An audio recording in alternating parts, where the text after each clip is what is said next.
একটু সোনা আচ্ছা। এটা হইছে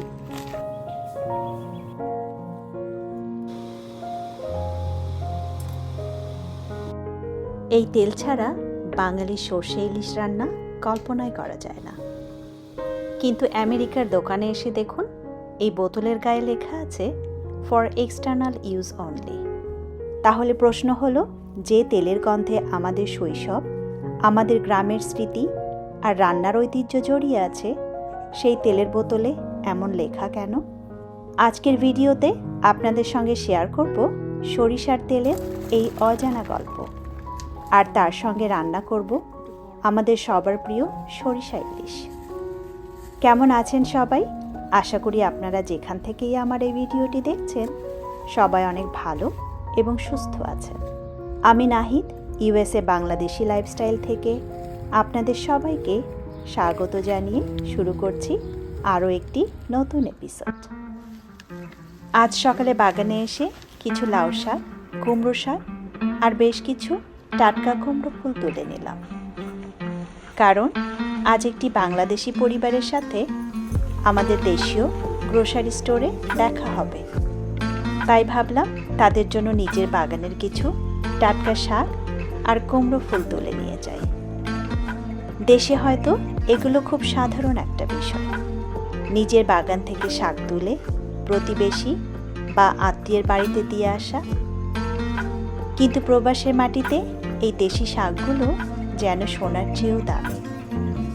টাকার দাম দিয়ে হয়তো অনেক কিছু কেনা যায়, কিন্তু নিজের বাগানে জন্মানো এক মুঠো লাউ শাক, কুমড়ো শাক কিংবা কয়েকটি কুমড়ো ফুলের সঙ্গে যে ভালোবাসা আর দেশের গন্ধ মিশে থাকে, সেটা কোনো দোকান থেকে কেনা যায় না।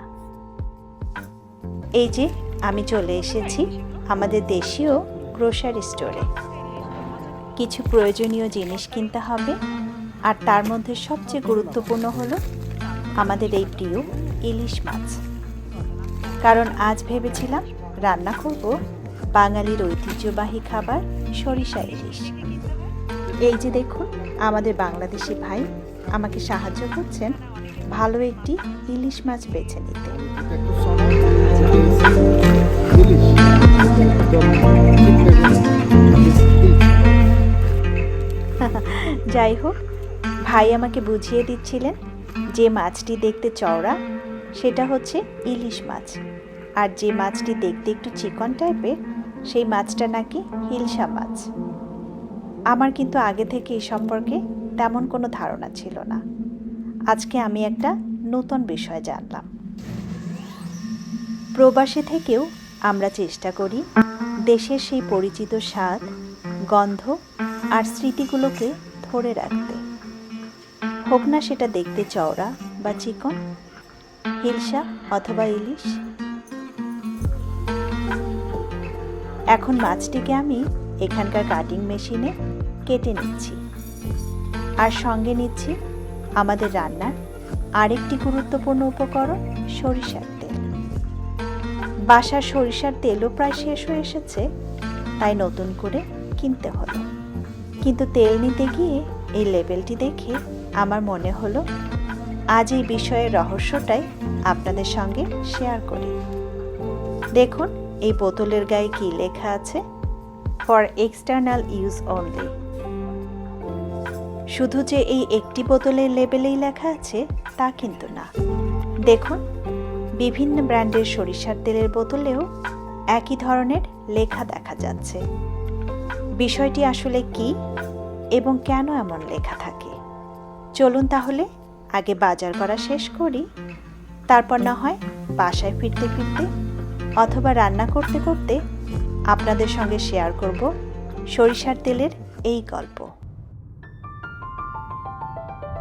আসলে সরিষার তেলের সঙ্গে আমার সম্পর্ক শুধু রান্নার একটি উপকরণের সম্পর্ক নয়, এর সঙ্গে জড়িয়ে আছে আমার ছোটবেলার অনেক স্মৃতি।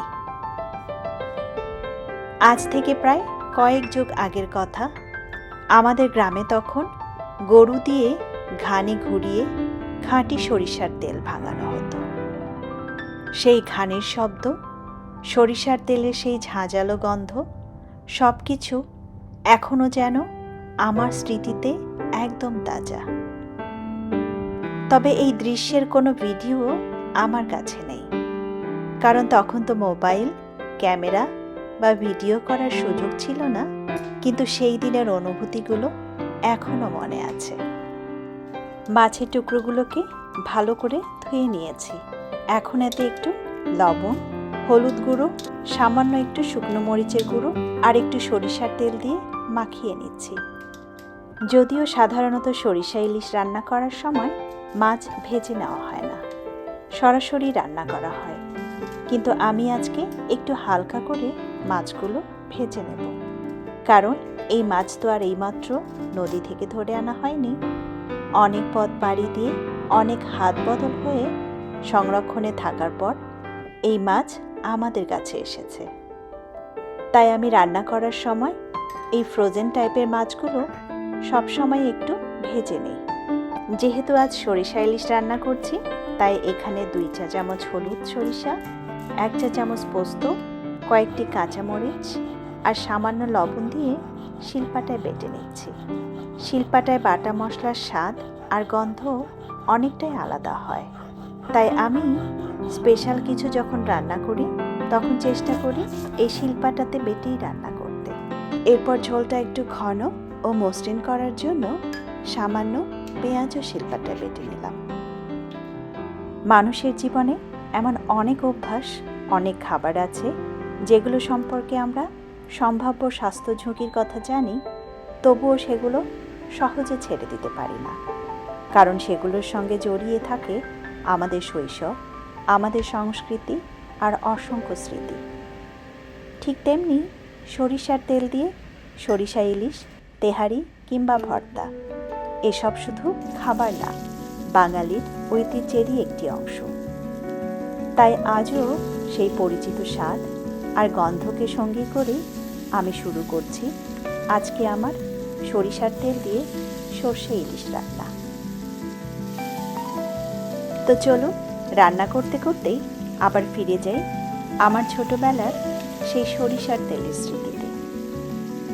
ছোটবেলার সেই সময়টায় অনেক সময় আমি নিজেই কৌতূহল নিয়ে কলুই বাড়িতে তেল আনতে যেতাম। অনেকে আবার কলুই বাড়িকে খুলু বাড়ি, তেলে বাড়ি বা তেলি বাড়িও বলে থাকেন। তো আমাদের পরিচিত খুলুরা কাঁধে ভার নিয়ে বাড়ি বাড়ি ঘুরে খাঁটি সরিষার তেল বিক্রি করতে আসতেন। আর আমার ফুপু তখন খুলুদের বলতেন বাচ্চাদের চুলে একটু সরিষার তেল মালিশ করে দিয়ে যেতে, এতে নাকি চুল ঘন আর কালো হবে। যদিও আমার কোনোটাই হয়নি, তবে সেই সময়ের মানুষের বিশ্বাস। তখন তো আর বুঝতাম না, শুধু মজা করে মাথায় তেল মাখতাম। আজ মনে হয় সেই তেলের গন্ধের সঙ্গে কত শত স্মৃতি যে জড়িয়ে আছে। সেই সরিষার তেল যে তখন শুধু চুলেই মাখিনি, সেই তেল খেয়েও বড় হয়েছে। গরম ভাতের সঙ্গে আলু ভর্তা, বেগুন ভর্তা, ডাল, শাকভাজি, শেষে 1 ফোঁটা খাঁটি সরিষার তেল। সেই স্বাদ যেন আজও জিভে লেগে আছে।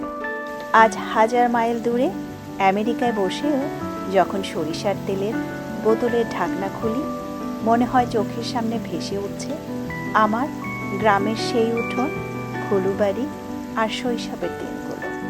সত্যি কিছু গন্ধ কখনো পুরনো হয় না, কিছু স্বাদ কখনো ভুলে যাওয়া যায় না। কিন্তু আমেরিকায় আসার পরে সরিষার বোতলের গায়ে যখন দেখলাম ফর এক্সটার্নাল ইউজ অনলি, তখন বেশ অবাক হলাম। তখন ভাবলাম, যে তেলকে আমরা ছোটবেলা থেকে রান্নার জন্য এত পরিচিত একটি উপকরণ হিসেবে জেনে এসেছি, সেই তেলের বোতলে এমন লেখা কেন, যেটা কিনা খাওয়ার উপযুক্ত না, শুধু শরীরে ব্যবহার করা যাবে? এই বিষয়টি নিয়ে আমি আমার কয়েকজন পরিচিত মানুষের সঙ্গেও কথা বলেছি। আমি যখন তাদেরকে বললাম সরিষার তেলের বোতলে যে এমন লেখা থাকে, তোমরা কি খেয়াল করেছো? তারা অনেকেই অবাক হয়ে বললেন, আমরা তো কখনো খেয়ালই করিনি। তখন বুঝলাম বিষয়টি আসলে অনেকের কাছেই অজানা। তাই ভাবলাম আজকের ভিডিওতে আমার এই অভিজ্ঞতাটা আপনাদের সঙ্গে শেয়ার করি। যেহেতু আমি অনেক রান্নাতেই সরিষার তেল ব্যবহার করি, তাই এই বিষয়টি জানার জন্য গুগলে একটু সার্চ দিয়ে দেখলাম। তো জানতে পারলাম সরিষার তেলে প্রাকৃতিকভাবে একটি উপাদান থাকে যার নাম হচ্ছে ইউরোসিক অ্যাসিড। এটি সরিষার বীজের তেলে একটি ফ্যাটি অ্যাসিড। খাদ্য নিরাপত্তার দিক থেকে দীর্ঘদিন ধরেই এই ইউরোসিক অ্যাসিডের মাত্রা নিয়ে গবেষণা হয়েছে। কিছু গবেষণায় দেখা গেছে অতিরিক্ত সরিষার তেল খাবারের ফলে এর যে খারাপ প্রভাব পড়ে তা নিয়ে উদ্বেগ প্রকাশ করা হয়েছে। আপনারা তো জানেন এই ধরনের কান্ট্রিগুলোতে লেবেলিংয়ের বিষয়টি খুব গুরুত্ব দিয়ে দেখা হয়। তাই কিছু সরিষার তেলের বোতলে যদি লেখা থাকে ফর এক্সটার্নাল ইউজ অনলি, তার অর্থ হলো সেটি খাদ্য হিসেবে নয়, অন্য ব্যবহারের জন্য বাজারজাত করা হয়েছে। তবে যে সরিষার তেলগুলো আমেরিকাতে বাজারজাত করা হয় তাতেই যে শুধু লেখা থাকে তা কিন্তু নয়। আমার কিছু রিলেটিভস যারা ইউকেতে এবং কানাডায় আছেন তাদেরকেও আমি জিজ্ঞেস করে দেখেছি, আর ওনারাও কনফার্ম করলেন যে সেখানেও নাকি সরিষার তেলের বোতলে এমনই লেবেল দেখতে পাচ্ছেন। তাহলে এখন প্রশ্ন এসে যায়, বাংলাদেশে কেন এমন লেখা দেখি না? কারণ হয়তো প্রতিটা দেশের খাদ্য নিয়ম ও বাজারজাত করার নিয়ম আলাদা। বাংলাদেশে সরিষার তেল আমাদের সংস্কৃতি ও খাবারের একটি গুরুত্বপূর্ণ অংশ। বহু বছর ধরে মানুষ রান্নায় এই তেল ব্যবহার করে আসছে। অন্যদিকে যুক্তরাষ্ট্র, যুক্তরাজ্য, কানাডা বা এই ধরনের কান্ট্রিগুলোতে খাদ্য নিরাপত্তা, উপাদানের মাত্রা এবং লেবেলিংয়ের নিয়ম ভিন্ন হতে পারে। তাই একই ধরনের তেল এক দেশে যেভাবে বিক্রি হয়, অন্য দেশে তার লেবেল এবং ব্যবহার অন্যরকম হতেই পারে।